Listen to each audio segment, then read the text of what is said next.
Alors, c'est un livre, mais il y a aussi un DVD. Donc, qui dit DVD dit film. Oui, il y a un beau film de Claire Angelini sur le camp de Rivesaltes. C'est un film de 2011 qui a obtenu l'un des prix du documentaire au Festival d'Histoire de Blois. Et c'est un très très beau film. Il faut rentrer dedans. Claire Angelini est une artiste, mais en même temps, c'est quelqu'un qui a fait à la fois des études d'histoire et des études d'art. Elle est photographe, elle est cinéaste, elle fabrique des installations, elle écrit des livres. Quelqu'un de très très bien. Et c'est un très bon film sur Rivesaltes, mais qui est en décalage avec ce qu'on attend d'habitude de ces films. C'est un vrai acte artistique. Et il y a aussi, alors c'est pas un film, mais un travail de Siméon Sáez Ruiz, qui est un peintre espagnol, euh, qui est aussi professeur à l'université de Cuenca, mais qui est un peintre reconnu, et qui a décidé de travailler sur la nouvelle guerre des Balkans, avec le Kosovo et avant Bosnie. Et il s'est donné des règles, une sorte de dogme. Un, ne pas particulièrement enquêter sur ce qui se passe.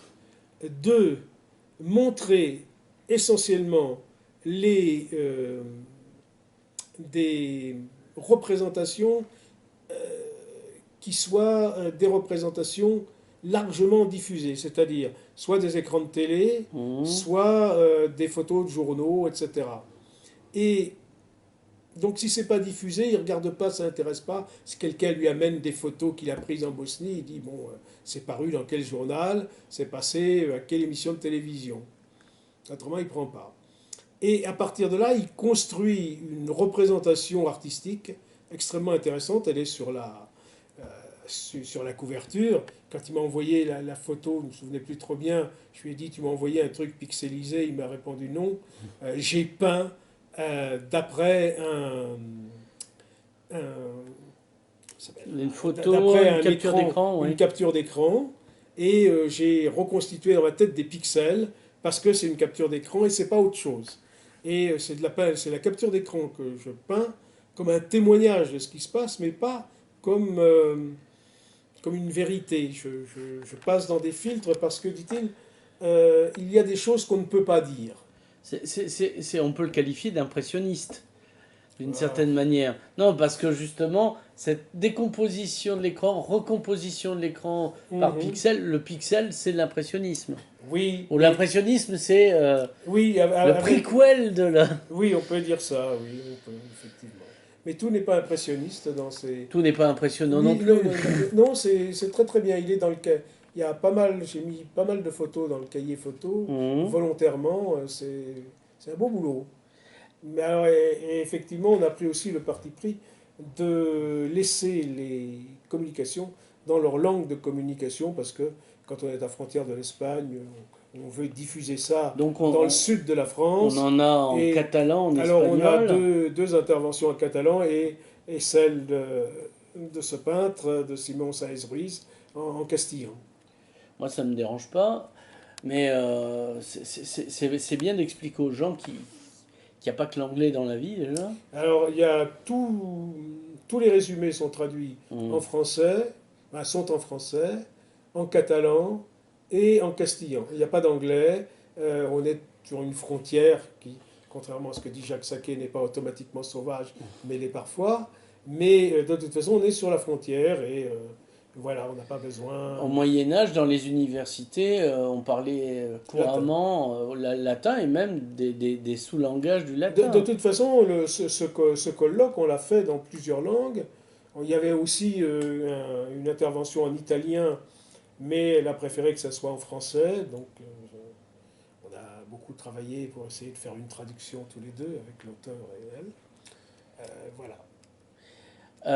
Est-ce qu'il y aura une présentation en ville Et prévue? oui, il y aura une présentation le lundi à 18 h à la librairie Torcatis. Bien. Et est-ce que vous allez diffuser à Jean Vigo le film dans vos locaux, puisque vous avez un Ah, le DVD? film, on l'a déjà présenté, hein, Ah, donc On l'a présenté lors de ce colloque, c'était l'ouverture du colloque. D'accord. Donc on va pas le représenter. On peut le regarder, c'est un beau film avec des choses qui paraissent en contrapposto, en contre. Est-ce que ce film, puisqu'on parle d'image et de la représentation, ce livre, ce film pourrait être intéressant pour les étudiants des beaux-arts avant qu'ils meurent? Ah, certainement. Ça ne les empêchera pas de mourir, mais je veux dire, ça les instruira un peu. Ils mourraient instruits. Voilà. S'ils ont vécu instruits. N'exagérons rien. Qu'est-ce qu'il y a à dire de plus sur ce livre avant qu'on passe à la séquence suivante? Ben, c'est par ailleurs un assez bel objet. Bon, il y a des illustrations, mais on a fait un cahier photo qui est, euh, qui est solide, en particulier des photos